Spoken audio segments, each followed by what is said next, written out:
Hi guys. So one other question that comes up a lot is that how do I move on when I lost someone to the spirit world? Because it might be so devastated.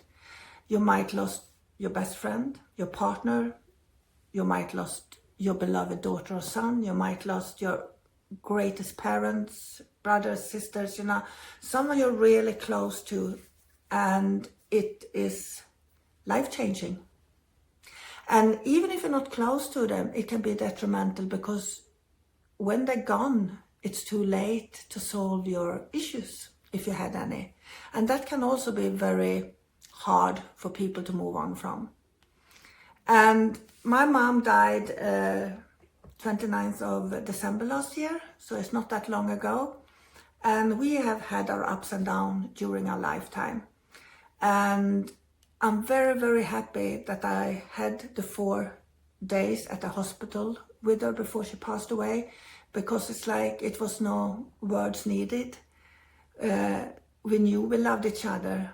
We also knew that we was like dogs and cats together sometimes, probably because we are a lot alike, and as a daughter you don't want to see that because they are the size you don't like with your mama. But there you go. But I believe that when you lose someone, for me, who have no doubt that life goes on after death, that I will be reunited again, it doesn't take away the sadness, it doesn't take away the loss, but it certainly is a comfort that I know I'm going to see them again. And I also know they're going to be around me, even if it's not the physical part that I can't have anymore, that I will miss tremendously. So I think when I also have spoken to a lot of parents who lost their children, I don't know how they continue to live when you lose a child. I don't understand how they get up and continue doing the chores every day, because it must be so much pain there, so much grief that I can't even comprehend. But the one I have spoken to, and when a little bit of time has gone, they usually say that the thought that we're going to be reunited again, it was keep them going. To know that life is not ended, that they hear from them from time to time. They get little signs from them from time to time that they're still around them. And that has made a huge difference to actually have the strength to continue to live. I believe the work of a medium here to give the evidence of someone who has gone to the spirit world is essential, and that's our job, to prove that life goes on after death. And actually, that is our only job, really, from the beginning, that we should prove life after death. There were no messages back in time, The message was life goes on after death.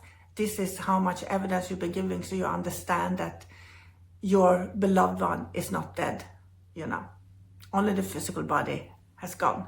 The spirit lives on, your soul lives on.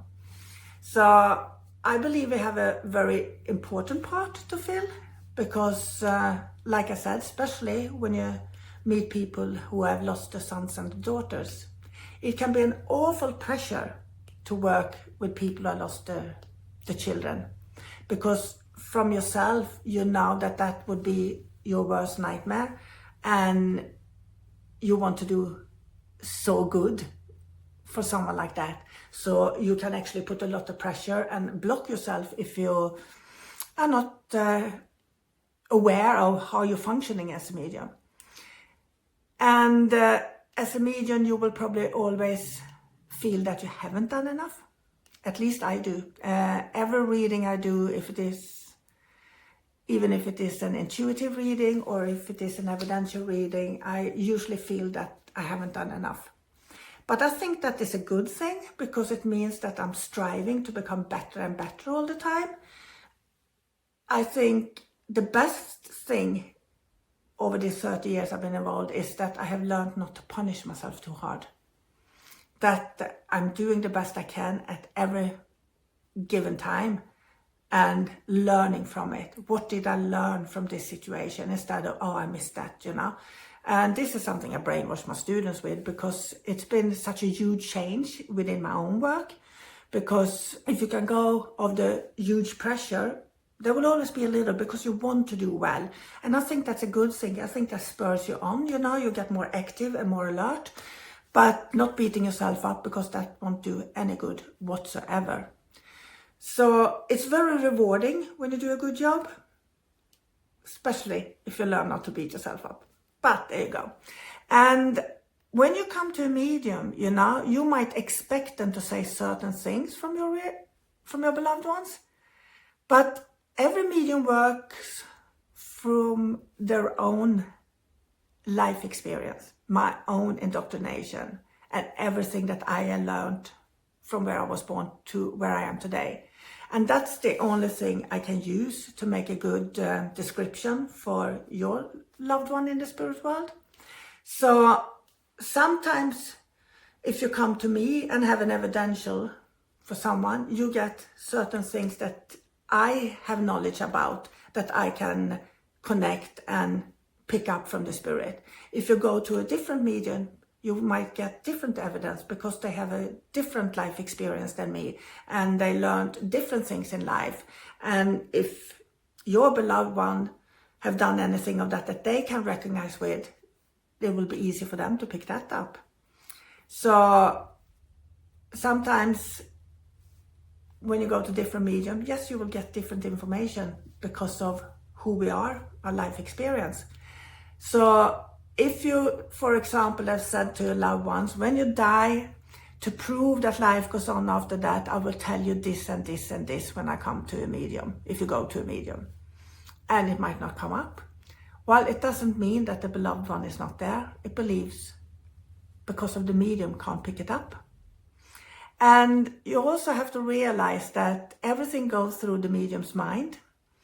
And the only thing we have to work with is our imagination and our life experience.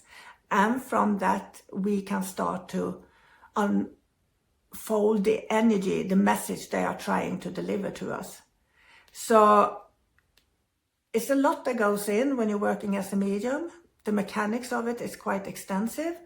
But what I can say is that what I do today, very simply, is that I open the mind, I put the intention to the spirit world, who I want to work with, and then I know that my mind will interpret the energy that's coming.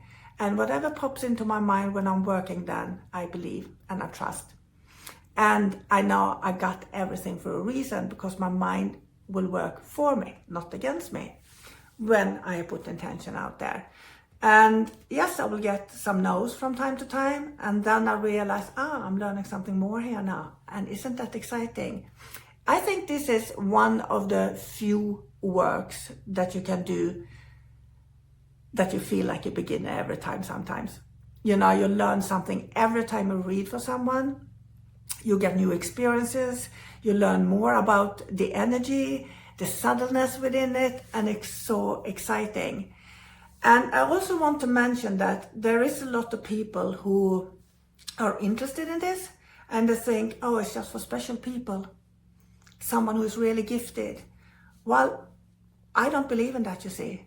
I believe that everybody can connect to the spirit world, because I believe it is a talent, and all talents need to be practiced and practiced. I mean, it doesn't matter what field you're looking into. If you're going to be really, really good at something, you need to practice. Practice, practice, practice, practice. Practice makes good. And it's the same with this. How do you become good at reading energy? You have to practice, practice, practice. There's nothing that comes for free. There's nothing that is there totally clear from the beginning, and you think that everything you're picking up is correct. No. And I quite laugh for myself sometimes when some people ask you, are you a natural born medium?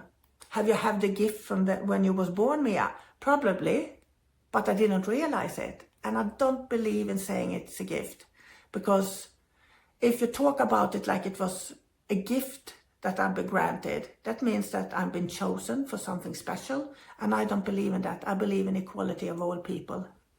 So I believe in talents, and talents needs to be practiced to be good.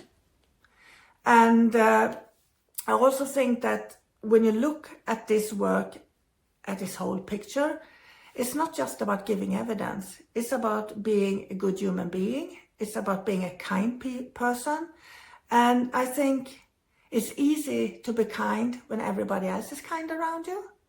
But to be able to be kind and be humble and think good thoughts about someone who is maybe not acting that kind to you, it's a different story. That can be hard.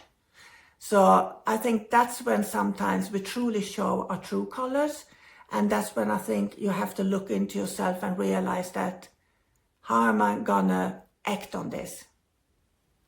And I'm gonna be calm with it, and I'm gonna look at it, or am I gonna be a bitter person and leash out or whatever, you know? That's not very spiritual in my book. So there's a lot of things that I believe a spiritual person have to practice on. The same thing is very easy to give if you have plenty, but you know, if you have nothing and still giving, that's really generosity. And it's easy to be a happy person when you are in a good mood, your body is functioning as it should, and you have no problems around you. How do you become a happy person if you have problems around you? How do you overcome it? How do you deal with it? Instead of becoming a bitter person maybe, and blames the world. I don't know. But I think that's what the medium should look into. That's personal development. That's spiritual development. And I think it's just as important as learning to interpret the energy for just giving evidence. So don't forget your personal development if you're doing this, your spiritual development, because it will not only change you, it will also change the work for the better. Bye.